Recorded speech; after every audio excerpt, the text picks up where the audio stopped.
ان الحمد للہ نحمده ونستعینه ونستغفره ونعوذ باللہ من شرور انفسنا ومن سیئات اعمالنا من يهده الله فلا مضل له ومن يضلل فلا هادي له واشهد ان لا اله الا الله وحده لا شريك له واشهد ان محمدا عبده ورسوله اما بعد فان خير الحديث كتاب الله وخير الهدي هدي محمد صلى الله عليه واله وسلم وشر الامور محدثاتها وكل محدثة بدعة وكل بدعة ضلالة وكل ضلالة في النار. اعوذ باللہ السمیع العلیم من الشیطان الرجیم من ہمزہ ونفخہ ونفثہ بسم اللہ الرحمن الرحیم رب اشرح لی صدری ویسر لی امری واحلل عقدۃ من لسانی یفقہوا قولی. بسم اللہ الرحمن الرحیم ان اللہ وملائکتہ یصلون علی النبی یا ایہا الذین آمنوا صلوا علیہ وسلموا تسلیما. اللہم صلی علی محمد وعلی آل محمد کما صلیت علی ابراہیم وعلی آل ابراہیم انک حمید مجید. اللہم بارک علی محمد وعلی آل محمد کما بارکت علی ابراہیم وعلی آل ابراہیم انک حمید مجید. الحمدللہ آج قرآن کلاس نمبر 27 میں 3 مئی 2020 کی اسٹوڈیو ریکارڈنگ کا آغاز ہم انشاءاللہ تعالی سورۃ البقرہ کی آیت نمبر 185 سے کریں گے. پچھلی دفعہ میں نے عرض کیا تھا کہ قرآن حکیم میں ایک ہی مقام ایسا ہے جہاں پر اللہ تعالیٰ نے رمضان المبارک کے روزوں کی فرضیت، ان کی اہمیت اور احکام و مسائل بیان کیے ہیں. پورے قرآن میں کسی اور جگہ روزوں کا ذکر نہیں ہے. اس اعتبار سے رمضان المبارک کو ایک فوقیت حاصل ہے کہ قرآن حکیم رمضان سے متعلق کیا کہتا ہے وہ آپ کو سورۃ البقرہ کے اس 23 نمبر رکوع میں 6 آیات کے اندر 183 سے لے کر 188 تک میں ساری گفتگو مل جائے گی. اس میں سے پہلی جو 2 آیات تھی 183 اور 184 ہم نے پچھلی قرآن کلاس میں کور کی تھی. آج انشاءاللہ تعالی اس سے اگلی آیت سے سٹارٹ کریں گے. اعوذ باللہ من الشیطان الرجیم بسم اللہ الرحمن الرحیم شہر رمضان الذی انزل فیہ القرآن. رمضان کا مہینہ تو وہ مہینہ ہے جس میں قرآن نازل ہوا، قرآن اتارا گیا. ہدی للناس وبینات من الہدی والفرقان. یہ قرآن پوری انسانیت کے لیے ہدایت ہے اور اس میں ہدایت کے روشن دلائل ہیں اور یہ حق اور باطل میں تمیز کرنے والی کتاب ہے. یہ بڑی مشہور آیت ہے. میں نے اکثر اوقات قرآن حکیم کی جب بھی اہمیت کے اوپر زور دینا ہوتا ہے تو میں اسی آیت کو کوٹ کرتا ہوں. شہر رمضان الذی انزل فیہ القرآن ہدی للناس وبینات من الہدی والفرقان. اس سے بہتر انداز میں کوئی تعریف قرآن کی ہو نہیں سکتی. اور اللہ تعالیٰ نے قرآن کی وجہ سے رمضان کو بھی اہمیت دے دی، کیونکہ اللہ تعالیٰ فرما رہا ہے کہ رمضان کا مہینہ تو وہ مہینہ ہے جس میں قرآن نازل ہوا ہے. یہ یوں نہیں آیا کہ قرآن وہ کتاب ہے جو کہ رمضان میں نازل ہوئی ہوئی ہے، پھر اس میں پرائرٹی کس کی ہو جاتی؟ رمضان کی. یہاں پہ کہا گیا ہے شہر رمضان الذی، مہینہ رمضان کا تو وہ ہے انزل فیہ القرآن جس میں قرآن اتارا گیا. اچھا یہ تو پتہ چل گیا کہ یہ رمضان کا مہینہ ہے. اب اگلا سٹیپ کہ رمضان کے مہینے میں دن میں یہ نازل ہوا یا رات میں. تو لیلۃ القدر پارہ نمبر 30 میں انا انزلناہ فی لیلۃ القدر، اور پھر سورہ الدخان کے اندر حامیم والکتاب المبین انا انزلناہ فی لیلۃ مبارکہ. ہم نے اس قرآن کو ایک بابرکت رات میں نازل کیا۔ اچھا، اس رات کی برکت بھی قرآن کی وجہ سے ہوئی ہے۔ صحیح مسلم میں حدیث ہے، نبی علیہ السلام پیر کا روزہ رکھا کرتے تھے۔ پوچھا کہ آپ کیوں رکھتے ہیں؟ فرمایا فیہ ولدت وفیہ انزل علیہ، اس دن میں پہلے یعنی اس دن میں پیدا ہوا اور اس دن مجھ پر پہلی وحی نازل ہوئی۔ اچھا، اب ہم عموماً جب اردو لنگوسٹک میں دن کی بات کر رہے ہوتے ہیں تو ہم فرق کرتے ہیں، دن ایک پورے 24 گھنٹے کے دن کو بھی دن کہا جاتا ہے، اور اگر آپ لیل اور نہار کا فرق کریں یعنی ڈے اور نائٹ کا، تو ان معنوں میں تو 12 گھنٹے کا دن اور 12 گھنٹے کی رات۔ نبی علیہ السلام جو یہ پیر کے دن کی بات کر رہے ہیں تو پیر کے دن سے مراد آپ پیر کا پورا دن لے رہے ہیں، اور پیر کا پورا دن ہوگا اتوار والے دن مغرب سے لے کر پیر کی مغرب تک۔ تو چونکہ یہ اتوار اور سوموار کی درمیانی رات یعنی پیر والی رات نازل ہوا، تو ظاہر ہے کہ پیر کی جب رات ہے تو اس سے آگے پیر کا دن ہی آتا ہے، تو نبی علیہ السلام اس مبارک دن میں روزہ رکھا کرتے تھے، اس اعتبار سے کہ قرآن نازل ہوا، اور اس اعتبار سے بھی کہ نبی علیہ السلام کی پیدائش کا دن بھی پیر کا دن ہے۔ تو یہاں پر اللہ تعالیٰ فرما رہا ہے کہ اس مہینے میں قرآن نازل ہوا ہے، یہ اس مہینے کی فضیلت ہے، اور قرآن جو ہے وہ پوری انسانیت کے لیے ہدایت ہے، یہ کسی ایک طبقے کے لیے نہیں ہے بلکہ پوری انسانیت کے لیے۔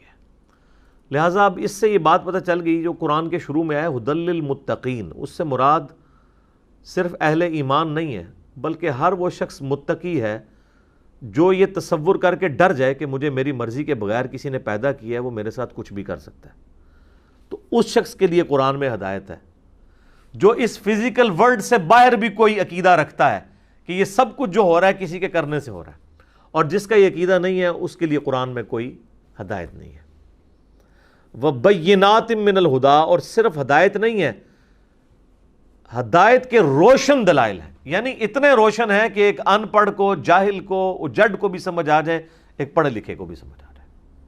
آپ دیکھ لیں صحابہ کرام میں تو گنتی کے لوگ تھے جو لکھنا پڑھنا جانتے تھے، چونکہ یہ ان کی زبان میں نازل ہوئی تھی کتاب، اس لیے جب وہ نبی علیہ السلام سے زبانی سنتے تھے نا تو وہ اٹریکٹ ہوتے تھے اس کتاب کی طرف، حالانکہ وہ کہیں سے پڑھ نہیں رہے ہوتے تھے، خود لکھنا پڑھنا تو وہ لوگ جانتے ہی نہیں تھے، ان کی اپنی زبان تھی، ٹرانسلیشن کرنے کی ضرورت نہیں تھی۔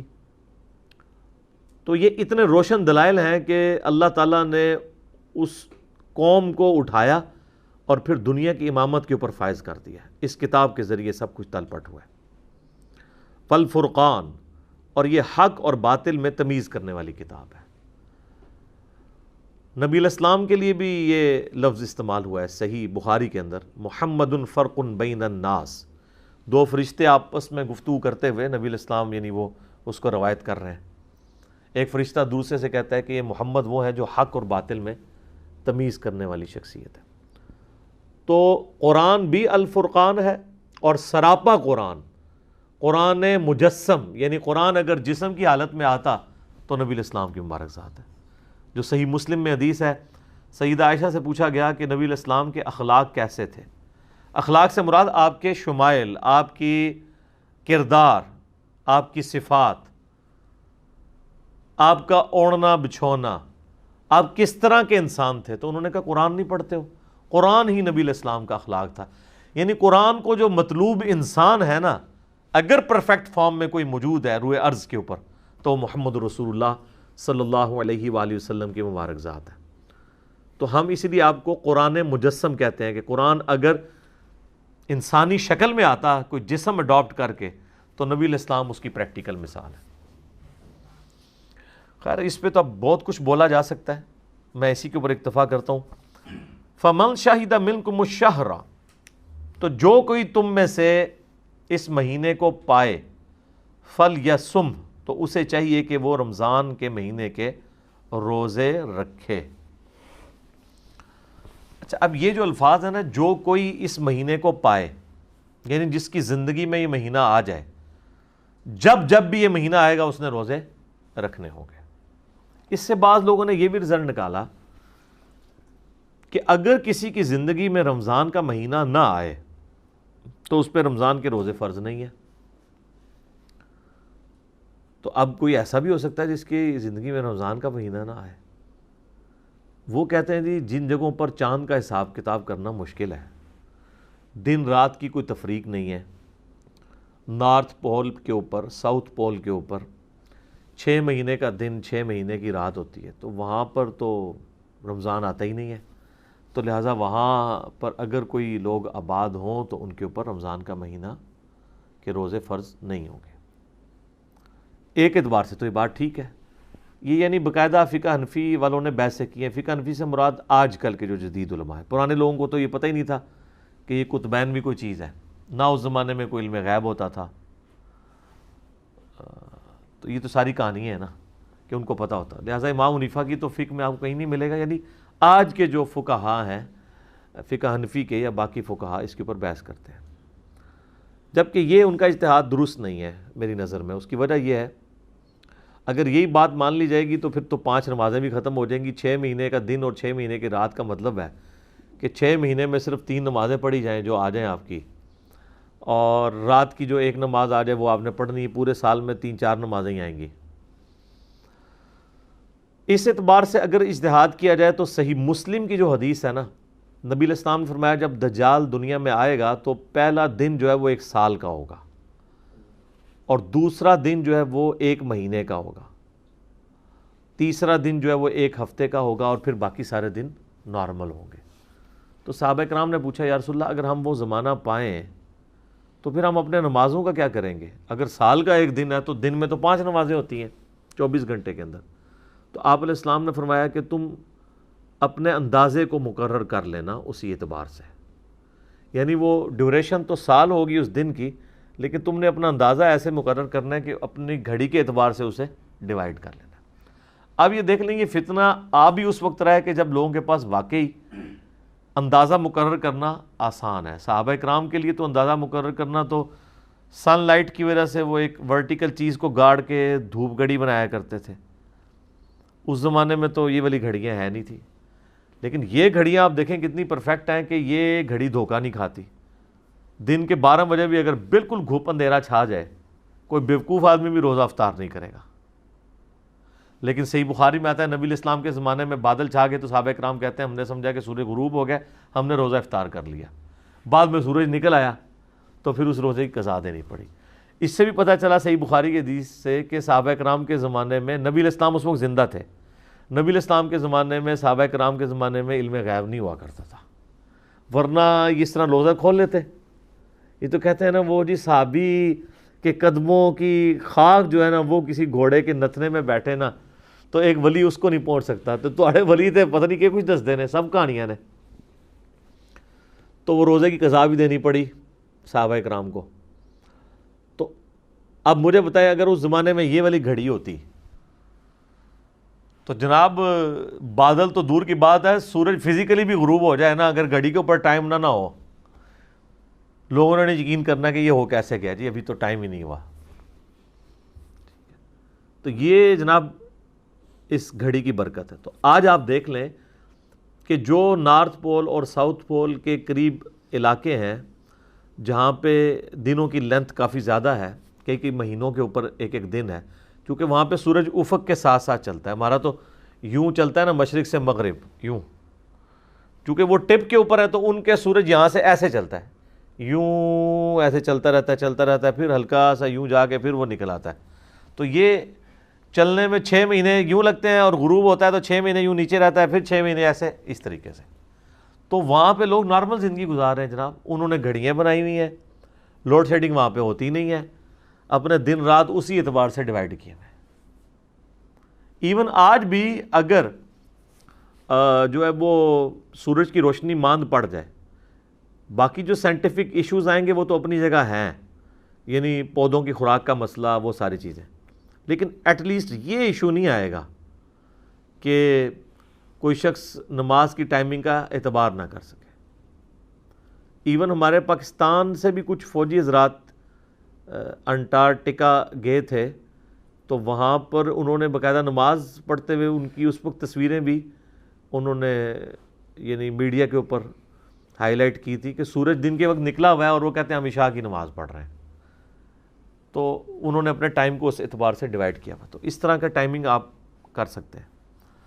تو اسی اعتبار سے وہاں پہ پھر چونکہ مہینوں کو بھی 12 مہینوں میں ڈیوائڈ کرنا ہوگا، تو پھر اس اعتبار سے آپ رمضان کے مہینے کی بھی ڈویژن کر لیں گے. لیکن اس سے کوئی یہ پلی نہیں لے سکتا جس طرح ہمارے یورپین ملکوں میں جہاں پہ 22-23 گھنٹے کا آلموسٹ روزہ بعض جگہ پہ بن جاتا ہے. تو لوگ کہتے ہیں جی ہم بس سعودیہ کے حساب سے 16-17 گھنٹے کا روزہ رکھ لیں گے. تو یہ تو بہت لمبا لینتھ بنتی ہے، ہم روزہ رکھ نہیں سکتے. تو حالانکہ وہاں پہ گرمی تو نہیں ہے، ٹھنڈ ہے، بل پھر بھی بھوک برداشت کرنا تو ایشو ہوتا ہے. تو وہ اس طرح کا قیاس اس جگہ کے لیے نہیں کر سکتے. بہرحال وہاں 24 گھنٹے کا دن رات تو ہے نا، تو وہاں پہ یہ گھڑی والا معاملہ اپلائی نہیں ہوگا. تو جو کوئی بھی تم میں رمضان کا مہینہ پائے تو اسے چاہیے اس میں روزے رکھے. وَمَنْ كَانَ مَرِيضًا أَوْ عَلَى سَفَرٍ، اور جو کوئی تم میں مریض ہو یا سفر پر ہو، فَعِدَّةٌ مِّنْ أَيَّامٍ أُخَرَ، تو وہ بعد کے دنوں میں روزوں کی گنتی کو پورا کر سکتا ہے. 2 ایکسیپشن تو آ گئیں، ایک مریض کی اور ایک مسافر کی. یہ ہر صورت میں اس کو اجازت ہے کہ وہ اپنا روزہ مؤخر کر سکتا ہے، بعد میں رکھ لے جب اس کی صحت ہو یا سفر سے واپس آ جائے. اسی کی ایکسٹینشن ہے جو ابو داؤد، ترمذی، ابن ماجہ میں حدیث ہے کہ نبی علیہ السلام نے مریض کو، مسافر کو، دودھ پلانے والی عورت کو اور حاملہ عورت کو روزوں کو مؤخر کرنے کی اجازت دی ہے. مؤخر کرنے کی، چھوڑنے کی نہیں. البتہ اگر ایک کیٹاسٹرافک کنڈیشن بن جائے کہ ایک عورت پریگننٹ تھی، پھر بعد میں 2 سال بچے کو دودھ پلانا پڑا، اسی دوران دوبارہ پریگننٹ ہو گئی، اس طرح کرتے کرتے 8-9 سال 10 سال گزر گئے، تو اب لا یکلف اللہ نفسا الا وسعها، اللہ تعالیٰ کسی جان کو اس سے بڑھ کر اس پہ بوجھ نہیں ڈالتا. تو پھر ٹھیک ہے، وہ فدیہ دے لے، اس کو روزوں کی قضا کرنے کی ضرورت نہیں رہے گی. سفر میں آپ روزہ چھوڑ سکتے ہیں. اگر آپ سفر میں روزہ رکھ لیں تو بخاری مسلم میں اس کی اجازت موجود ہے. نبی علیہ السلام نے اجازت دی ہے لیکن اس چیز کو پسند نہیں فرمایا. لیکن آج کل کے جو سفر ہے نا، اگر یہ سفر ہو تو اس میں تو کوئی ایشو نہیں ہے، کیونکہ آج کل سفر ذرا آرام دہ ہے. اس زمانے کے سفر میں آپ نے روزہ رکھنے کی اجازت دے دی تھی، لیکن روزہ چھوڑنے کی رخصت بھی تھی اور پریفریبل تھا کہ روزہ چھوڑا جائے. آج اگر اجتہاد کریں تو پریفریبل یہی ہے کہ کوئی شخص روزہ رکھ لے، کیونکہ بعد میں روزوں کی قضا کرنا مشکل ہو جاتا ہے. اس کو سپورٹیو سنن نسائی میں حدیث ہے. اما عائشہ کہتی ہیں ایک سفر میں تھی تو نبی علیہ السلام نے نماز قصر پڑھی اور میں نے پوری پڑھ لی. نبی علیہ السلام نے روزہ چھوڑ دیا اور میں نے روزہ رکھ لیا. تو بعد میں کہیں میں نے حضور سے ذکر کیا تو آپ نے فرمایا صلی اللہ علیہ وآلہ وسلم کہ احسنتی یا عائشہ، عائشہ تو نے اچھا کام کیا اور مجھ پہ بھی کوئی ملامت نہیں ہے. تو اس حدیث کے تحت موقف یہی ہے کہ اگر کوئی اس طرح کی ایفرٹ پٹ کر سکتا ہے، کیونکہ جو رمضان کے اندر جو روحانیت ہے، جو رمضان کے اندر ثواب والا معاملہ ہے، جو برکات ہیں، وہ بعد میں تو اس طریقے سے حاصل نہیں ہو سکتی. یرید اللہ بکم اليسر، اللہ تعالیٰ تمہارے لیے چاہتا ہے آسانی. ولا یرید بکم العسر، اور اللہ تعالیٰ تمہارے لیے تنگی نہیں چاہتا. یعنی یہ آسانی ہے کہ سفر میں اور مریض آدمی چھوڑ دے. بعض لوگ اتنے سخت مریض ہوتے ہیں، اس کے باوجود کہتے ہیں جی میں نے روزہ نہیں چھوڑنا، اور وہ اس کو کوئی نیکی سمجھ کے بیان کر رہے ہوتے ہیں. بخار ہے، اب جیسے شوگر کے مریض ہیں، پرماننٹلی ان کے ساتھ ایک چیز اٹیچ ہے، ان کے لیے روزہ رکھنا مشکل ہو جاتا ہے. اچھا، اس میں ایک ایکسیپشن ہے.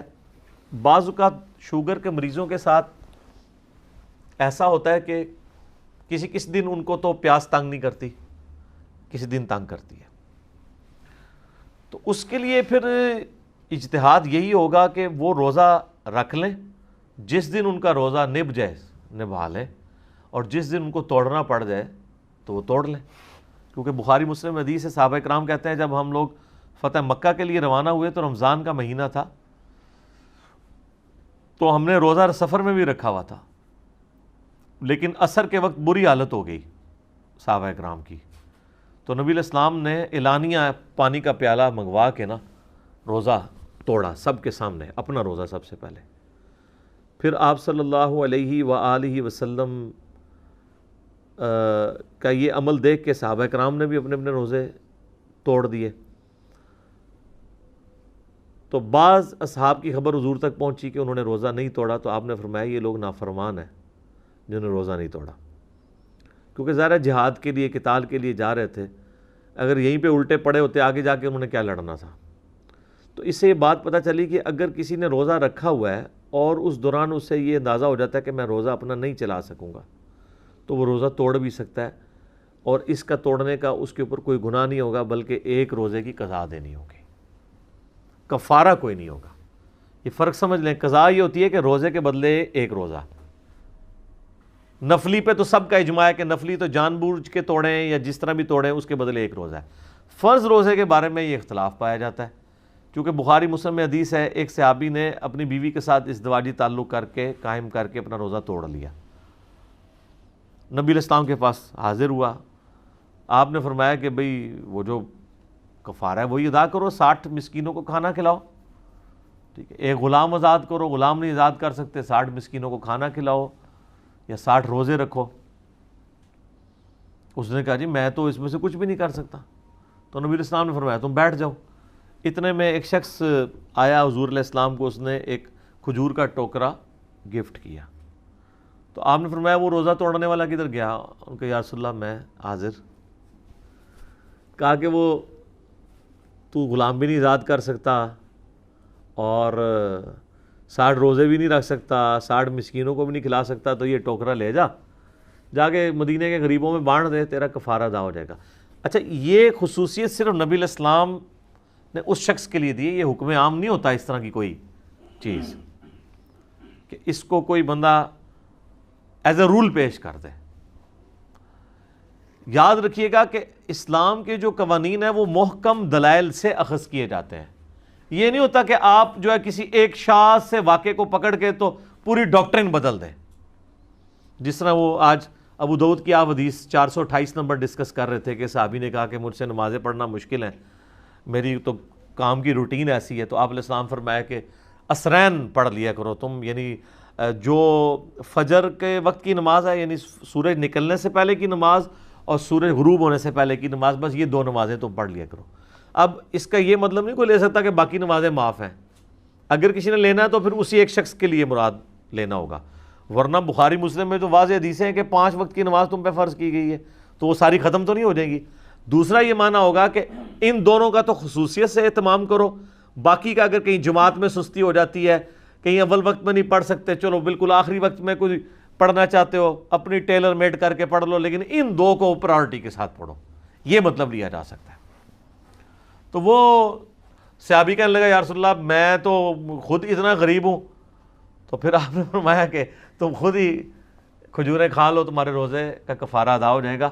اور آپ علیہ السلام بھی اتنا مسکرائے کہ صحابہ اکرام کہتے ہیں کہ ہم نے آپ کی داڑھیں بھی ظاہر ہوتی ہوئی دیکھیں اس بات کے اوپر، جب اس نے کہا نا کہ میں مسکین ہوں۔ اچھا، اس پہ امام بخاری نے باب باندھا ہے کہ اگر کوئی شخص، یعنی اگر میاں بیوی آپس میں تعلق قائم کر کے روزہ توڑ لیں تو پھر اس کا کفارہ کیا ہوگا۔ اس کو انہوں نے یعنی ایکسٹراپولیٹ نہیں کیا کہ جو کھانا کھا کے روزہ توڑ لے اس کے اوپر، خیر اجتہاداً اس پہ بھی لگ سکتا ہے جو جان بوجھ کے توڑتا ہے بغیر کسی مجبوری کے، بل اس معاملے میں اختلاف پایا جاتا ہے۔ کچھ تابعین کا موقف ہے کہ اس میں بھی یہ کفارہ ہوگا، کچھ کا یہ موقف ہے کہ نہیں، اس کے بدلے ایک روزہ ہوگا۔ لیکن ایگریڈ اپون مسئلہ یہ والا ہے کہ جو کوئی اس ایکسٹریم پہ جا کے کوئی روزہ توڑتا ہے تو اس سے پھر، اچھا یہ اکثر لوگ پوچھ رہے ہوتے ہیں کہ جی وہ جو 60 روزے ہیں وہ صرف مرد کو رکھنے ہوں گے یا عورت کو بھی؟ دونوں کو رکھنے ہوں گے جناب، 60 اور اگر مسکین کو کھانا کھلانا ہے تو دونوں کو 60 مساکین کا کھانا کھلانا ہوگا، کیونکہ دونوں کا روزہ ٹوٹا ہے نا۔ اچھا، اب اس کے اندر اگر کوئی شخص آج کے دور میں بہت غریب ہے تو ظاہر ہے پھر وہ جتنی اس کی ایک طاقت ہے اس کے مطابق صدقہ اور خیرات کر دے، تو یہ ہوگا کفارہ۔ قضاء الگ چیز ہے، کفارہ الگ ہے۔ اگر کوئی بیماری کی وجہ سے، سفر کی تکان کی وجہ سے، کیٹاسٹرافک کنڈیشن کی وجہ سے روزہ توڑ دے تو اس پہ کوئی گناہ نہیں ہے، نہ کوئی کفارہ ہے، صرف قضاء ایک روزے کی دے دے گا بعد میں، ٹھیک ہے۔ یہ اللہ تعالیٰ نے آسانی دی ہے۔ وَلِتُكْمِلُوا الْعِدَّةَ، تاکہ تم پوری کرو گنتی روزوں کی، وَلِتُكَبِّرُوا اللَّهَ عَلَى مَا هَدَاكُمْ، اور پھر جب یہ گنتی پوری ہو جائے تو پھر اللہ کی تکبیر بلند کرو اس بات پر کہ اس نے تمہیں ہدایت دی، وَلَعَلَّكُمْ تَشْكُرُونَ، تاکہ تم شکر گزاری کی روش بھی اختیار کرو۔ اچھا آپ دیکھیں بار بار گنتی پوری کرنے کے اوپر زور ہے. یہ اکثر لوگ آپ کو کہتے ہوئے سنائی دیں گے جی او اللہ تعالیٰ نے کو گن کے نہیں نمازاں لینیاں، گن کے تو نہیں، یہ کیا ہوا جی بندہ گن کے تسبیحات کرے. حالانکہ ان کو یہ نہیں پتا کہ ہر چیز گنتی میں ہے. اپنے یہ سارے معاملات جو ہیں نا وہ گنتی کے ذریعے کر رہے ہوتے ہیں. چاہے وہ کاروبار کر رہے ہوں گن کے پیسے لیتے ہیں نا، یہ اتنی جنہیں بھی دے دو، اس طرح تو نہیں ہوتا. کہتے ہیں اللہ نے حساب کتاب نہیں رکھنا. بھائی جب اللہ تعالیٰ کہہ رہے ہیں حساب کتاب رکھنا ہے، دیکھیں یہ جو تسبیحات فاطمہ ہے بخاری مسلم میں 33 دفعہ سبحان اللہ، 33 دفعہ الحمدللہ، 34 دفعہ اللہ اکبر، بغیر گنے تو نہیں آئے گا. نمازوں کی 5 کی گنتی پوری کرنی ہے آپ نے، روزوں کی بار بار آ گئے تاکہ گنتی پوری کرو، گنتی پوری کرو، اور جب چھوٹ جائیں تو بعد میں گنتی پوری کرو. بھئی کسی رول اور ریگولیشن کے تحت ہی معاملات چلتے ہیں. کتنی الوجیکل بات ہے کہ حساب کتاب ہی نہ رکھا جائے. ٹھیک ہے، تو جتنی بھی چیزیں ہیں وہ ظاہر ہے گنتی کے ساتھ تو ہیں. اور اس کو سپورٹی وہ بخاری مسلم کی حدیث ہے. اما عائشہ کہتی ہیں نبی علیہ السلام نے فرمایا اللہ تعالیٰ کو سب سے بڑھ کر محبوب عمل وہ ہے جو اگرچہ تھوڑی مقدار میں ہو لیکن ہمیشگی کے ساتھ کیا جائے، بنسبت اس عمل کے جو تعداد میں زیادہ ہو لیکن ہمیشہ نہ ہو. ایک بندہ کہتا ہے جی آج میں نے 1000 دفعہ سورہ اخلاص پڑھی ہے، کل پڑھ رہا 10 دفعہ، پرسوں پڑھ رہا 100 دفعہ، اس کی بجائے روزانہ ہی اگر 3 دفعہ پڑھ لے. ٹھیک ہے، ہمیشگی رکھے چاہے عمل تھوڑا ہو. اس لیے صبح و شام کے اذکار، فرض نماز کے بعد کے اذکار، اس میں ہم کہتے ہیں اس میں اگر آپ نے بالکل کوئی کریٹیکل اذکار کرنے ہیں تو آیت الکرسی کا وظیفہ اور تسبیح فاطمہ والا وظیفہ، آخری 3 سورتوں والا وظیفہ یہ کر لیں. چلے باقی اگر نہیں بھی ہوتا ایٹ لیسٹ اس کے اوپر استقامت تو رکھیں نا آپ اپنی. تھوڑے وظائف اسی طریقے سے صبح و شام کے اذکار میں ہم نے اس کو مختصر کر کے یہ جادو ٹونا، وبائی امراض، قدرتی حادثات سے بچنے کے 5 سنت وظائف ہم نے الگ کیے ہیں کہ چلو کوئی اور نہیں کر سکتا یہ 5 وظائف ہی کر لے، کم از کم ہمیشگی تو اس کے اوپر آسانی کے ساتھ آ جائے. تو یہ اللہ تعالیٰ نے فرمایا کہ یہ گنتی اس لیے پوری کرنی ہے کہ جب یہ گنتی پوری ہو پھر تم نے اللہ کی تکبیر بلند کرنی ہے، وَلَعَلَّكُمْ تَشْكُرُونَ، اور پھر تم نے اللہ کا شکر بھی ادا کرنا ہے. اور آپ دیکھ لیں جیسے یہ رمضان کی گنتی پوری ہوتی ہے نا تو عید والے دن ہم یہ دونوں کام کرتے ہیں. اللہ اکبر لا الہ الا اللہ واللہ اکبر، اللہ اکبر وللہ الحمد، اللہ کی تکبیر بھی اور حمد بھی. اللہ اکبر کبیرا والحمد للہ کثیرا وسبحان اللہ بکرۃ واصیلا. یہ ساری وہ چیزیں تسبیحات جو المصنف ابن ابی شیبہ میں سنن الکبریٰ البیہقی کے اندر صحابہ کرام سے رپورٹ ہوئی ہیں کہ آپ نے ان الفاظ کے ساتھ اللہ تعالیٰ کی تکبیر بلند کرنی ہے اور اس کا شکر ادا کرنا ہے. اب جی بڑی اہم آیت آ رہی ہے، اس آیت کے اوپر گھنٹوں گفتگو ہو سکتی ہے. سورۃ البقرہ کی آیت نمبر 186، وَإِذَا سَأَلَكَ عِبَادِي عَنِّي فَإِنِّي قَرِيب. اور اے محبوب صلی اللہ علیہ وآلہ وسلم جب میرے بندے آپ سے پوچھیں میرے بارے میں تو آپ فرمائیں کہ میں تمہارے بالکل قریب ہوں. اللہ تعالیٰ ہر شخص کے قریب ہے. نحن اقرب الیہ من حبل الورید، اللہ تمہاری رگے جان سے بھی زیادہ تمہارے قریب ہے. اجیب الدعوۃ الداعی اذا دعان، میں ہر پکارنے والے کی پکار کو سنتا ہوں جب بھی مجھے پکارتا ہے.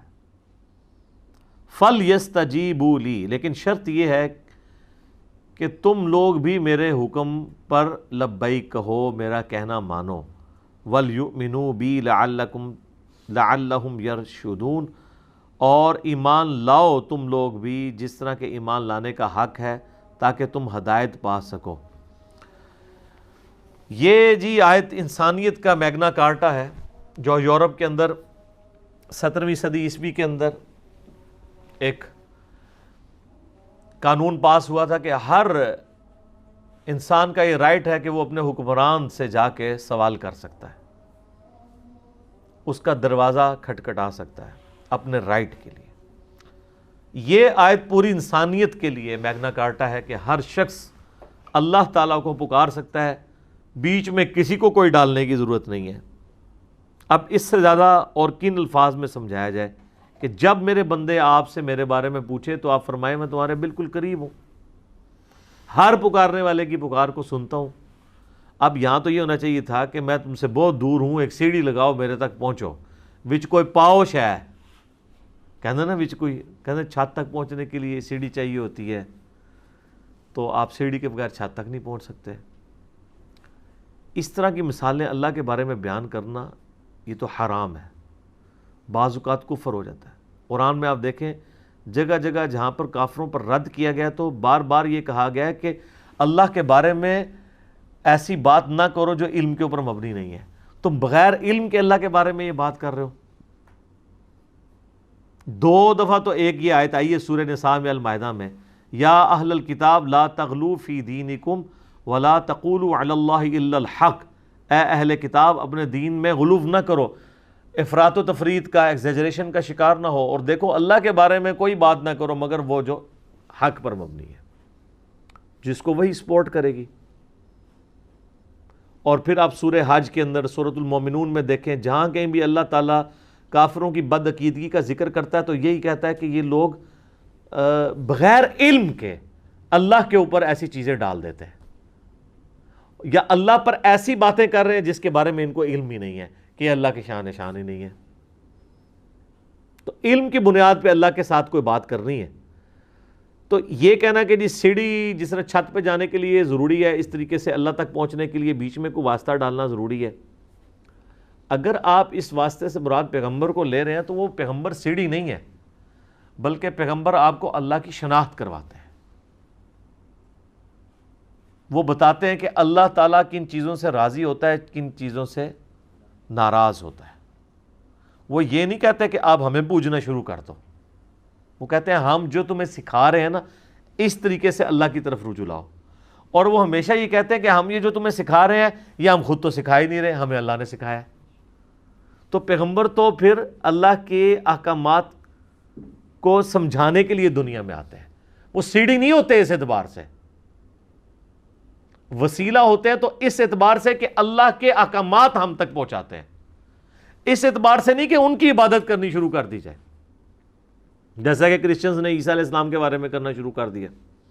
اور بخاری میں حدیث ہے، دیکھنا میری شان کو اس طرح بلند نہ کرنا جس طرح نصارہ نے اپنے پیغمبر کی شان کو بڑھا دیا، میں اللہ کا بندہ اور اس کا رسول ہوں، مجھے اللہ کا بندہ اور اس کا رسول ہی کہنا۔ نبی علیہ السلام نے تو پہلے ہی اس کو کلیئر کر دیا اس بات کو۔ اچھا اس کے اوپر پھر میں ان کو پھکی دیتا ہوں، پھکی بغیر نہیں کام چلتا۔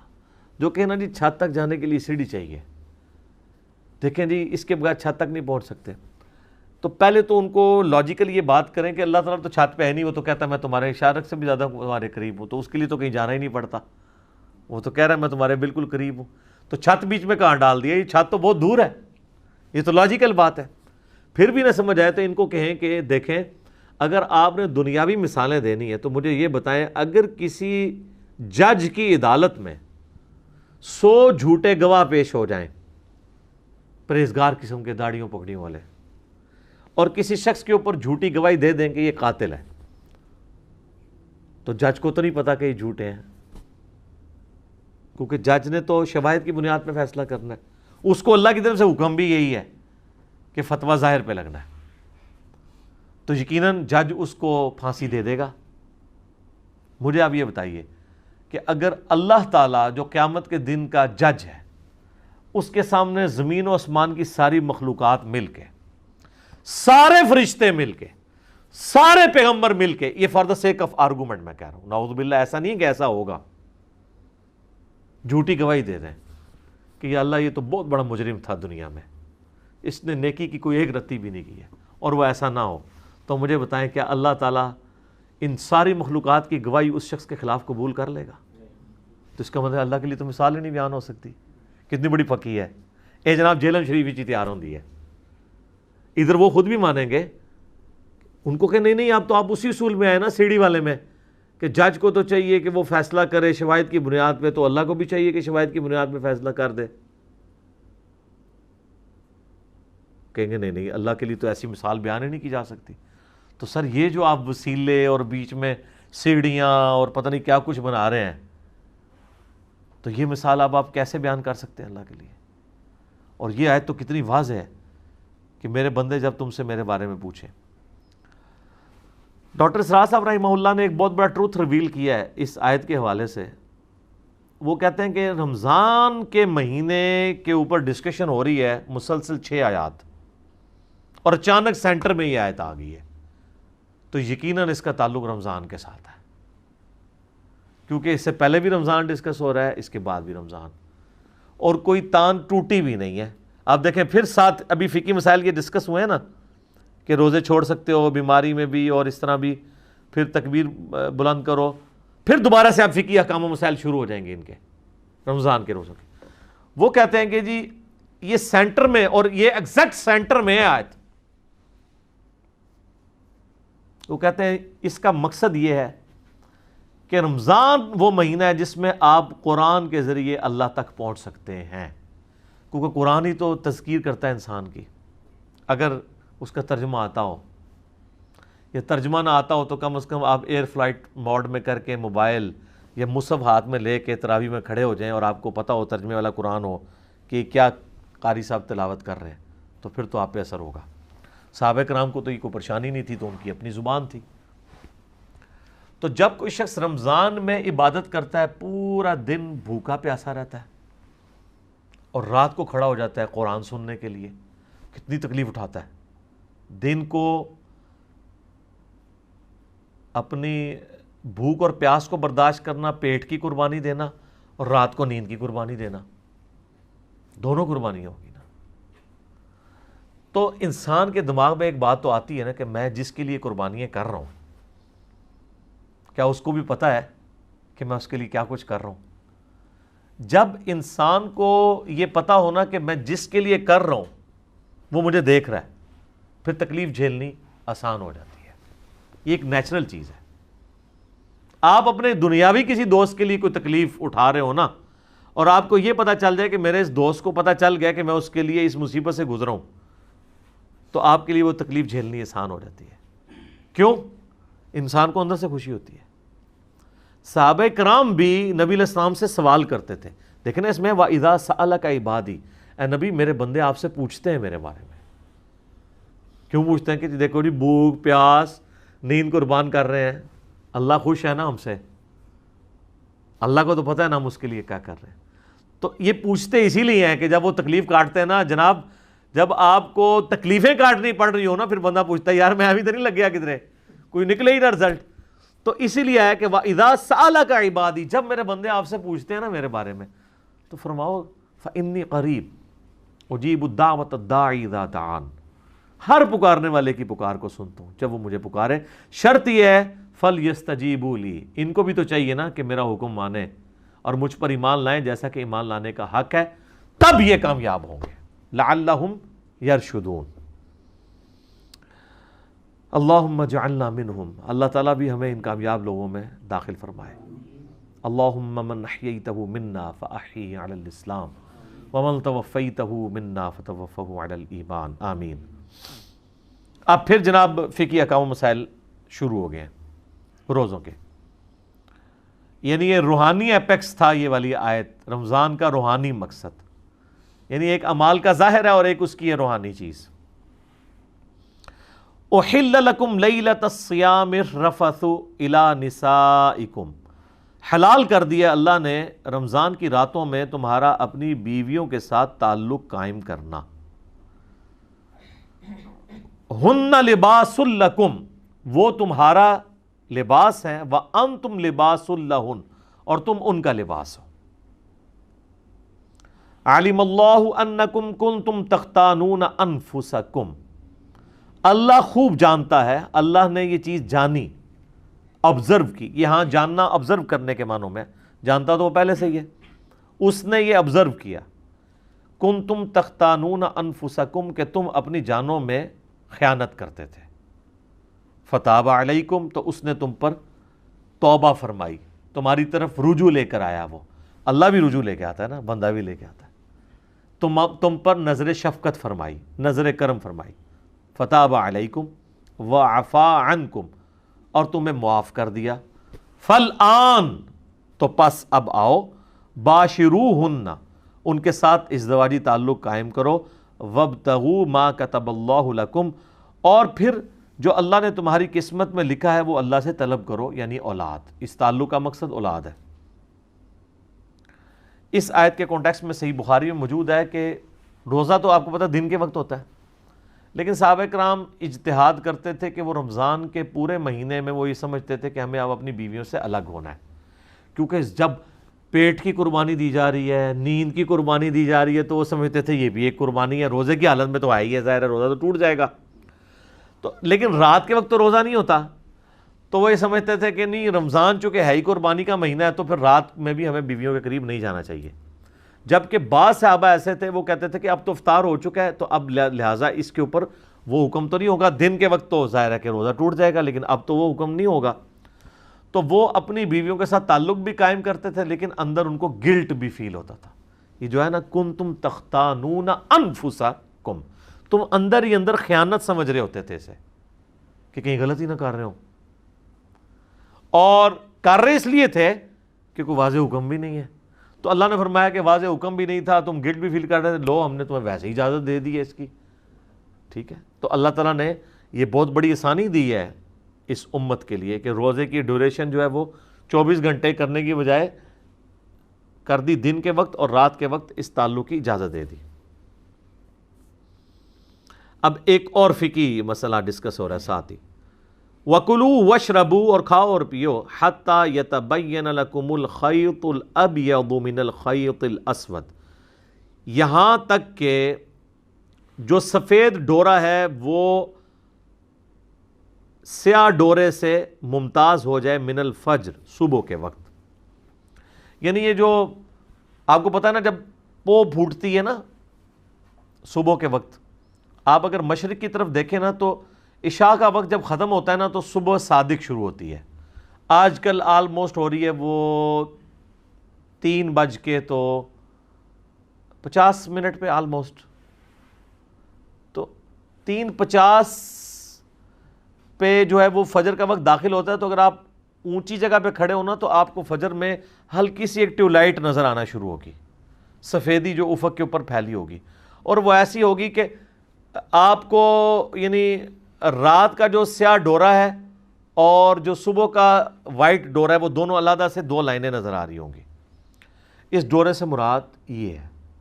لیکن اب چونکہ یہ ظاہری الفاظ ہیں، تو سیدنا عدی ابن حاتم کے بارے میں بخاری مسلم دونوں میں آتا ہے، انہوں نے اپنے سرانے ایک کالا اور سفید دھاگا رکھا ہوا تھا، تو وہ دیکھتے رہتے تھے کہ جب سفید اور کالے کا دونوں کا رنگ علیحدہ علیحدہ نظر آنا شروع ہو گیا نا، بغیر کوئی چیز لائٹ یا کوئی دیا جلائے بغیر، یعنی دن کی روشنی اتنی ہو گئی، تو اس وقت تک وہ کھاتے رہتے تھے۔ نبی علیہ السلام تک بات پہنچی تو آپ نے فرمایا تیرا تکیہ بہت بڑا ہے جس کے نیچے آسمان کے سیاہ اور سفید ڈورے آ جاتے ہیں، اس سے مراد تو وہ آسمان کے سفید اور سیاہ ڈورے۔ اب خیر یہ آج کل تو بہت آسان ہے، اب تو وہ 18 ڈگری کا اینگل ہے ایکٹیو لائٹ کا، وہ کیلکولیٹ آپ کر لیں، اور آپ مزے کی بات دیکھیں، صبح صادق سے لے کر سورج نکلنے تک جتنا ٹائم ہوتا ہے نا اس ٹیوب لائٹ کا آہستہ آہستہ روشنی بننے میں، اتنا ہی غروب سے لے کے عشاء تک ہوتا ہے، ریورس ہوتا ہے۔ اسی لیے جو فجر کا ٹائم ہے نا اتنا ہی ٹائم اس دن مغرب کا بھی ہوتا ہے، یعنی فجر اگر سپوز 3:54 پہ فجر کا وقت داخل ہو رہا ہے اور آلموسٹ جا کے تقریباً کوئی 5:15 کے قریب طلوع آفتاب ہو رہا ہے، 1 گھنٹہ 20 منٹ یا 25 منٹ، تو مغرب سے عشاء کے درمیان جو وقت ہے نا وہ بھی اس دن اتنا ہی ہوتا ہے، کیونکہ وہ ٹیوب لائٹ ریورس ہو جاتا ہے شام کے وقت۔ تو یہ کہا گیا کہ جب تک وہ ممتاز نہ ہو جائے اس وقت تک تم اس کو سحری کرتے رہو، یہ تو ہو گیا سحری کا وقت۔ ثم اتم الصیام الی اللیل، اس کے بعد اپنے روزے کو مکمل کرو رات ہونے تک۔ اب یہ جو لفظ آیا نا رات، اس کی وجہ سے اہل تشیع کا یہ موقف ہے کہ قرآن تو بالکل واضح کہہ رہا ہے کہ روزہ شام تک نہیں ہے بلکہ رات تک ہے، اس لیے وہ رات ہونے کو انشور کرتے ہیں۔ انشور اتنا ہی کرتے ہیں کہ ہمارے 5-7 منٹ بعد کھول لیتے ہیں، یہ نہیں ہے کہ کچھ 40 منٹ بعد کھولتے ہیں۔ تو اگر وہ رات کا معنی وہی لینا چاہتے ہیں تو رات تو ان کے روزے کی افطاری کے وقت بھی کوئی نہیں ہوئی ہوتی، اگر رات کی سیاہی مراد لی جائے، کیونکہ آپ کو پتہ ہے کہ مغرب کی اذانوں سے 30-40 منٹ تک آلموسٹ روشنی موجود ہوتی ہے سورج کے شفق کے غائب ہونے کے بعد سے لے کے۔ اس میں میرا یوٹیوب پہ ایک کلپ ہے، سنی شیعہ کے افطار کے ٹائم کے اوپر اختلاف، میں نے اس پہ ساری احادیث بیان کی، آلموسٹ آدھے گھنٹے کی وہ ویڈیو ہے، وہ آپ دیکھ لیں۔ بہرحال شیعہ علماء سے بھی جب ڈسکشن ہوئی ہے وہ کہتے ہیں نہیں، اب چونکہ اب ٹائم ٹیبل بن چکے ہیں، اگر ٹائم میں سورج کا غروب ہونا کنفرم ہو گیا ہے نا تو رات شروع ہوگی، کیونکہ اب رات کی ڈیفینیشن کے لیے آپ کو قرآن و حدیث کی ضرورت نہیں ہے، کیونکہ یہ لٹریچر کا مسئلہ ہے. یہ ڈکشنری آپ کو بتائے گی کہ رات کس وقت شروع ہوتی ہے.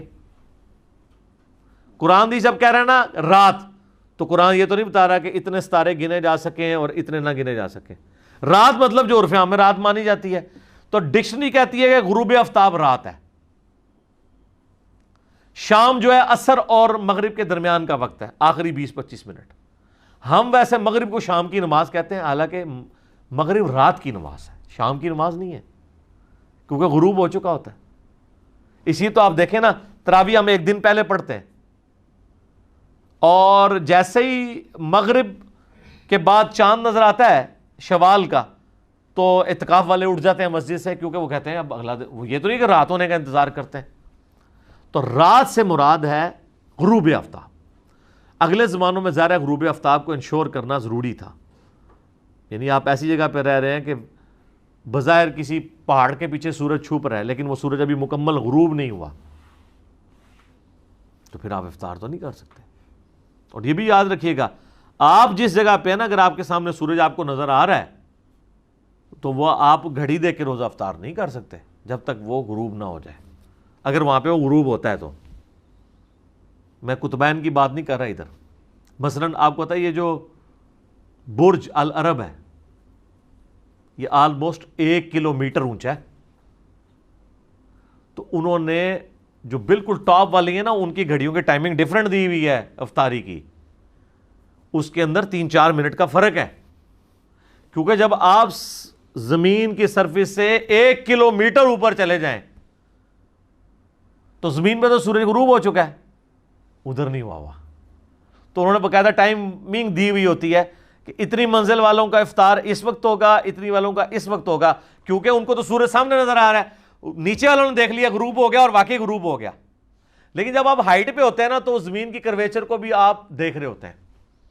مثلا یہاں سے مجھے اگر سامنے ایک چیز پڑی ہوئی نظر نہیں آ رہی ہے لیکن میں اگر یوں کر کے دیکھوں تو مجھے نظر آ رہی ہے، تو اب میرے لیے تو وہ سورج غروب نہیں ہوا. اسی طریقے سے جو بندہ جہاز میں ٹریول کر رہا ہے، تو جہاز تو آپ کے جو عام جہاز ہیں یہ تقریباً 8 سے 10 کلومیٹر اونچا اڑتے ہیں، تو اس میں تو سورج آپ کو سامنے نظر آ رہا ہے، تو آپ افطار نہیں کر سکتے جب تک کہ وہ اتنا نہ غروب ہو جائے کہ وہ اس ہائٹ سے بھی غروب ہوا ہوا نظر آ جائے. بال اس میں یہ ہے کہ نیچے والوں کا تو عصر کا ٹائم ختم ہو جائے گا، آپ کا تو عصر کا ٹائم بھی ختم نہیں ہوگا. اور مصیبت بن جاتی ہے فجر کے وقت. جو جہاز میں بیٹھے ہیں ان کی فجر جلدی شروع ہو جاتی ہے اور سورج بہت جلدی نکل آتا ہے. تو اس لیے جو لوگ سفر کر رہے ہوتے ہیں جن کو تھوڑی بہت عقل ہوتی ہے وہ یہ نہیں کرتے ہیں کہ وہ گھڑی کے مطابق دیکھ کے چل رہے ہوتے ہیں کہ جی اب میں اس شہر پہ ہوں تو ادھر جو ہے فجر کا وقت اس ٹائم شروع ہو رہا ہے، جو طلوع آفتاب ہے، لہٰذا میں جو اس وقت تک نماز پڑھ سکتا ہوں. نہیں جناب، اس سے 10 منٹ پہلے ہی سورج نکل آیا ہوگا، کیونکہ آپ 10 کلومیٹر اوپر ہیں. 10 کلومیٹر نیچے ہوں گے تو سورج نہیں نکلا. یہ بڑا دھیان رکھنا پڑتا ہے، کیونکہ مجھے انٹرنیشنل فلائٹس میں نا یہ ساری مصیبت کاٹنی پڑی ہے. تو وہ مجھے آئیڈیا ہو جاتا ہے کہ واقعی یار یہ تو اب ادھر یہ تو گھڑی بتا رہی ہے کہ جی سورج نکلنے میں بھی 10 منٹ ہے، سورج میرے سامنے نظر آ رہا ہے، میں کس طرح مان لوں کہ اب فجر کا وقت ہے. تو آپ کو پھر وہ ٹائمنگ کو سیٹ کر کے یہ چیزیں کرنی پڑتی ہیں. تو یہ رات تک جو روزے کو آپ نے مکمل کرنا ہے نا، اس سے مراد ہے غروب آفتاب. تو وہ شیعہ علماء کہتے ہیں کہ پہلے ہم لوگ یہ کرتے تھے، اب اگر واقعی گھڑی اور لیٹ لانگ یہ چیز بتا دیتے ہیں تو اب اس کو ضد نہیں بنانا چاہیے. دوسری طرف سنیوں نے یہ مصیبت ڈال دی ہوئی ہے کہ وہ ان حدیثوں سے کہ جی میری امت بھلائی پر قائم رہے گی، اور صحیح بخاری میں بھی ابو داؤد میں بھی موجود ہے کہ جب تک وہ افطار میں جلدی کرتی رہے گی. افطار میں جلدی کرنے کا قطعاً یہ مطلب نہیں ہے کہ آپ وقت سے پہلے افطار کر لیں. تو وہ جلدی کے چکر میں آپ دیکھتے ہیں کہ وہ ٹائم ٹیبل بھی پتہ نہیں ایسے بنائے ہوئے ہیں جو ہماری ڈیجیٹل الیکٹرانک جو ٹائم ٹیبلز ہیں ان کو سپورٹ بھی نہیں کرتے، پرانے زمانے کے وہ بنے ہوئے ہیں. اور وہ کہتے ہیں نہیں جی وہ پھر جب ہم انہیں کہتے ہیں بھئی صحیح ابن خزیمہ کے اندر یہ حدیث موجود ہے، باقی کتابوں کے اندر، کہ نبی علیہ السلام کو عذاب دکھایا گیا ان لوگوں کا جو وقت سے پہلے روزہ افطار کر لیتے ہیں. وہ کہتے ہیں جی وہ تو یہودیوں کے بارے میں، یعنی جس طرح ہم بریلویوں کو کہتے ہیں نا کہ یہ قرآن میں جو ہے وہ غیر اللہ کو پکارنے کے بارے میں چیزیں وہ کہتے ہیں تو بتوں کے بارے میں، تو آپ ہمیں کیوں بتا رہے ہیں؟ پھر ہم انہیں کیا بتاتے ہیں اس پہ کہ یار جسے فٹ اسے گفٹ۔ سنن ابن ماجہ میں حدیث ہے کہ اونچی آمین سن کے یہودی چڑھتے ہیں، تو اہل حدیث تو یہ انفیوں کے اوپر لگاتے ہیں حدیث، وہ چیختے رہتے ہیں کہ یہ تو یہودیوں کے بارے میں، وہ کہتے ہیں نہیں، بات یہ کہ یہودی چڑھے یا مسلمان چڑھے، چونکہ جرم وہ ایک کر رہا ہے تو ذائق ہے۔ تو سر اگر اہل حدیث 5 منٹ پہلے روزہ کھولتے ہیں تو اب انہوں نے بریلویوں والے آرگومنٹ کرنے شروع کر دیے کہ جی چونکہ وہ یہودیوں کے بارے میں ہے تو آپ یہودیوں والے کام شروع کر دیں گے۔ اچھا آپ مجھے یہ بتائیے کہ داڑھی منڈانا ہے کے بارے میں جو ہے کہ یہود و نصارہ کی مخالفت کرو کہ داڑھیاں مڑاتے ہیں، تم نہ داڑھیاں یعنی مڑاؤ، داڑھیاں بڑھاؤ۔ اب اگر کوئی مسلمان داڑھی مڑاتا ہے تو ہم اسے تو کہیں گے نا یہ یہود و نصارہ والا عمل ہے، وہ یہ تو نہیں آگے سے کہہ سکتا یہ تو یہود و نصارہ کے بارے میں، میرے بارے میں تو ہے ہی نہیں ہے۔ ہم اسے کیا کہیں گے؟ یہ عمل ان کے والا ہے، ٹھیک ہے۔ تو یہاں پر بھی روزہ جلدی نہیں افطار ہونا چاہیے۔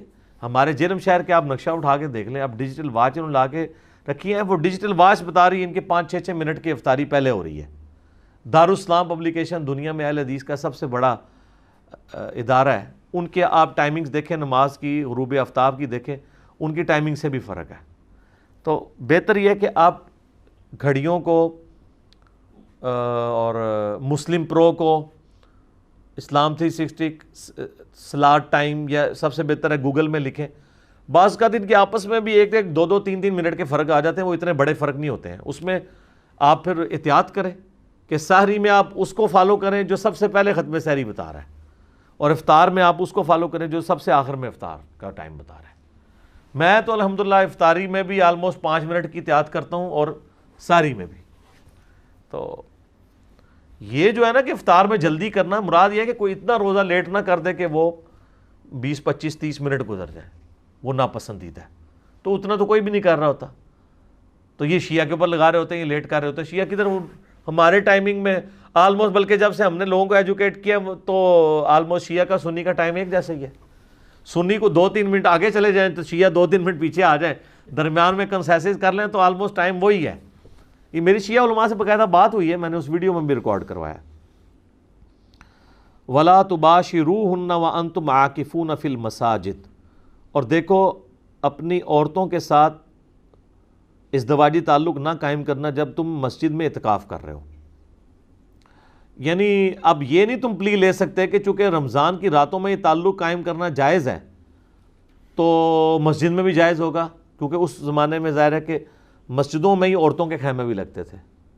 تو جب اعتکاف کر رہے ہیں میاں بیوی مسجد کے اندر، تو میاں بیوی اگر ایک خیمے میں مسجد کے اندر اعتکاف کر رہے ہیں، جس طرح آج بھی حرمین میں لوگ اعتکاف جب کرتے ہیں تو اپنی بیویاں ساتھ ہی انہوں نے ٹھہرائی ہوتی ہیں، ٹھیک ہے، کھانا پینا سب کچھ اکٹھا کر رہے ہوتے ہیں، باہر میں یعنی وہ نماز کے لیے علیحدہ کر لیتے ہیں۔ ویسے تو اصول ہونا چاہیے کہ خیمے لگنے چاہیے، جب اگر ایک فیملی کا خیمہ لگے گا، خیمہ ہی سنت ہے نا، بخاری مسلم میں آتا ہے امہات المومنین کے خیمے باقاعدہ لگتے تھے مسجد نبوی کے اندر اعتکاف کے لیے۔ اب اگر ایک بندہ اپنی فیملی کے ساتھ کسی مسجد میں اعتکاف کر رہا ہے تو وہ ایک خیمہ لگائے گا جس میں اپنی پوری فیملی لے کے بیٹھے گا، لیکن اب پاکستان میں یا مسلمان ممالک میں یہ ممکن نہیں رہا، ویڈیو کیمرے کے فتنے کی وجہ سے، سیکیورٹی ایشوز کی وجہ سے، ورنہ سنت طریقہ تو یہی ہے۔ تو وہاں پہ کوئی میاں بیوی مسجد میں اپنا یہ تعلق قائم نہیں کر سکتے، ورنہ اعتکاف ٹوٹ جائے گا۔ یہ نہیں کہہ سکتے کہ دن کے وقت تو روزے کا، رات کو تو اجازت دی ہے، تو اللہ نے جو پیچھے اجازت دی ہوئی تھی نا کہ رات کے وقت اپنی بیویوں کے ساتھ تعلق قائم کر سکتے ہو، اس اجازت کو اس شرط کے ساتھ رکھا ہے کہ مسجد میں اعتکاف کرنے والے کو اجازت نہیں ہے۔ یہ بھی ہو سکتا ہے، آپ کو میں نے بتایا نا بخاری مسلم میں حدیث ہے، نبی علیہ السلام تو اپنی بیوی صفیہ کو گھر تک چھوڑنے آئے تھے۔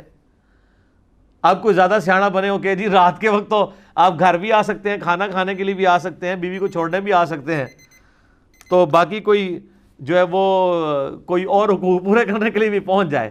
اگر آپ مسجد میں اعتکاف کر رہے ہیں تو اس کام کے لیے آپ اپنے گھر نہیں آ سکتے، ٹھیک ہے جی، نہ مسجد میں یہ کام کر سکتے ہیں۔ تلک حدود اللہ، یہ اللہ کی حدیں ہیں، ولا تقربوها، اور دیکھنا اس کے قریب بھی مت پھٹکنا۔ لوگ تو کہتے ہیں یار وہ اللہ تعالیٰ اتنی باریکی نہیں دیکھتا، تو اللہ تو کہہ رہا ہے قریب بھی نہیں آنا اس کے۔ اللہ باریک بین ہے، یہ ذہن میں رکھیے گا۔ کذالک یبین اللہ آیاتہ للناس، بالکل اس طریقے سے اللہ تعالیٰ اپنی آیات کھول کھول کر بیان کرتا ہے لوگوں کے لیے، لعلہم یتقون، تاکہ لوگ تقوی کی روش اختیار کریں۔ یعنی دیکھیں کتنی کھول کھول کے بیان کیے ہیں، جتنے فقہی احکام و مسائل ہیں، کوئی اس سے یعنی اللہ تعالیٰ ہمارا کسی کو یہ شائبہ نہ ہے کہ کوئی عجیب و غریب یا کوئی حیا سوز قسم کی باتیں ہو رہی ہیں، یہ اللہ کی حدیں ہیں، اللہ تعالیٰ ان کو بیان کر رہا ہے۔ لیکن یہ بات یاد رکھیے، اللہ تعالیٰ جب بھی سیکس کو ڈسکس کرتا ہے تو کتنے کنٹرول الفاظ میں کر رہا ہے، لمٹ کہیں بھی کراس نہیں ہوتی ہے۔ یعنی جس طرح یہ مطلب ایک جس کو کہتے ہیں نا کھل ڈل کے بات کرنا، اس لیول پہ نہیں جاتی، لیکن میسج بھی کنوے ہو جاتا ہے کنٹرول الفاظ کے ساتھ۔ یہ قرآن کی خوبی ہے۔ اب آخری آیت اس رکوع کی آ رہی ہے جس میں اللہ نے رمضان کے روزے کا جو مقصد بتایا تھا نا تقوی، اس کا لٹمس ٹیسٹ بتا دیا کہ تقوی کا لٹمس ٹیسٹ یہ ہے کہ حرام خوری نہیں کرنی، رزق حلال کمانا ہے۔ وَلَا تَأْكُلُوا أَمْوَالَكُمْ بَيْنَكُمْ بِالْبَاطِلِ، مت کھاؤ ایک دوسرے کا مال آپس میں باطل طریقے سے، وَتُدْلُوا بِهَا إِلَى الْحُكَّامِ، اور اس مال کو ذریعہ نہ بناؤ لوگوں حکمرانوں تک پہنچنے کا، لِتَأْكُلُوا فَرِيقًا مِّنْ أَمْوَالِ النَّاسِ بِالْإِثْمِ، کہ ایک فریق دوسرے کا مال ہڑپ کر دے گناہ کرتے ہوئے، گناہ کے ساتھ، وَأَنْتُمْ تَعْلَمُونَ، جبکہ تم جانتے بھی ہو کہ یہ گناہ کا کام ہے۔ اس میں اسپیسیفکلی حکمرانوں تک، حکمرانوں کو رشوت دے کے کسی کے مال ہڑپ کرنا، کسی کی زمین ہتھیانا، اس کے بارے میں آ رہا ہے کہ اس رشوت کو ذریعہ نہ بناؤ لوگوں کا مال ہڑپ کرنے کے لیے حکمرانوں تک پہنچ کے، کہ حکمرانوں کو کھلا کے عام لوگوں پر ظلم کرو، یہ کام نہیں کرنا۔ بخاری مسلم دونوں میں حدیث ہے، نبی علیہ السلام فرمایا جس نے ایک بالش زمین بھی کسی کی دبائی تو 7 زمینوں کا توق اس کے گلے میں ڈالا جائے گا۔ یہ حدیث سنائی تھی سیدنا سعید ابن زید عشرہ مبشرہ، ان پہ ایک عورت نے الزام لگا دیا اس نے میری زمین ہتھیا لی ہے، تو مروان بن حکم نے بلا لیا، بخاری مسلم میں آتا ہے وہ چونکہ ادھر گورنر تھا، تو سعید ابن زید نے کہا کہ میں کسی کی زمین ہتھیاؤں گا جبکہ میں نے اپنے کانوں سے رسول اللہ سے یہ بات سنی تھی جس نے ایک بالش بھی زمین کسی کی ہڑپ کی 7 زمینوں کا توق اس کے اوپر ڈالا جائے گا قیامت والے دن۔ یہ حدیث سن کر بھی میں ایسا کر سکتا ہوں؟ انہوں نے کہا جی آپ جائیں، بس اتنی آپ کی گواہی لینی تھی۔ انہوں نے کہا نا، اس بوڑھی عورت کو انہوں نے وہاں کھڑے کھڑے بددعا دی کہ اللہ اسے ذلیل و خوار کر کے تو نے مارنا ہے، ٹھیک ہے۔ اور کہتے ہیں کہ جی وہ کچھ عرصے بعد ہی اندھی ہو گئی، اور جس زمین کا وہ جھگڑا لے کے چل رہی تھی اسی زمین میں ایک دن جا رہی تو ایک کنویں میں، اندھے کنویں میں گری اور مر گئی۔ اور اس وقت وہ جب وہ اندھی ہو گئی اور وہ چیختی تھی اور چلاتی تھی تو یہی کہتی تھی مجھے سعید کی بددعا لگ گئی ہے۔ یہ بخاری مسلم دونوں میں ہے۔ مشکات میں کرامات والے چیپٹر میں 30 جلد کے اندر یہ انہوں نے کرامت کے اندر ایک صحابی کی کرامت میں ڈالا ہے کہ ان کی بددعا لگ گئی۔ تو یہ سعید ابن زید جناب کہتے ہیں میں رسول اللہ سے سنا ہو، یہ بندہ بہت دلیر تھا۔ یہ وہی سعید ابن زید ہے جس نے عشرہ مبشرہ والی حدیث سنائی تھی مغیرہ ابن شعبہ کو، اوئے مغیرہ، اوئے مغیرہ، اوئے مغیرہ، ابو داؤد میں، مسند احمد میں، تو نبی کا صحابی ہو کہ تیری موجودگی میں ایک جنتی شخص کے اوپر لعنت کی جا رہی ہے؟ میں نے رسول اللہ سے سن رکھا ہے ابو بکر جنت میں، عمر جنت میں، عثمان جنت میں، علی جنت میں، طلحہ جنت میں، زبیر جنت میں، عبد الرحمن بن عوف جنت میں، سعد ابن ابی وقاص جنت میں، اور ایک 10واں شخص بھی جنت میں۔ تو جب بعد میں پوچھا گیا انہوں نے کہا 10واں میں ہوں، یہ بھی عشرہ مبشرہ۔ تو یہ ان کا سٹائل تھا کہ میں نے خود رسول اللہ سے یہ سن رکھا ہے۔ تو مجھے وہ یاد آیا، ادھر بھی انہوں نے کہا کہ میں نے نبی علیہ السلام سے سنا ہے کہ جس نے ایک بالش زمین دبائی۔ اچھا جی ہمارے لوگ قرآن بھی سنتے رہتے ہیں، حدیث بھی سنتے رہتے ہیں، وہ کہتے ہیں ہوتا ہوگا، ساڑھے نال نہیں ہونا۔ یہی فرق ہے جناب ایک صحابی اور غیر صحابی میں، اس لیے ان کو اتنا اونچا مرتبہ ملا ہے، سمعنا و اطعنا کرنے والے لوگ تھے۔ اللہ تعالیٰ سے دعا ہے جو حق بات میں نے کہی اللہ تعالیٰ ہمارے دلوں میں راسخ فرمائے، اگر جذبات میں میرے منہ سے کوئی غلط بات نکل گئی اللہ تعالیٰ ہمارے دلوں سے معاف کر دے، ہمیں کتاب و سنت کی تعلیمات پر عمل کر کے دوسرے بھائیوں تک پہنچانے کی توفیق عطا فرمائے۔ سبحانک اللہم و بحمدک، اشہد ان لا الہ الا انت، استغفرک و اتوب الیک، وما علینا الا البلاغ المبین۔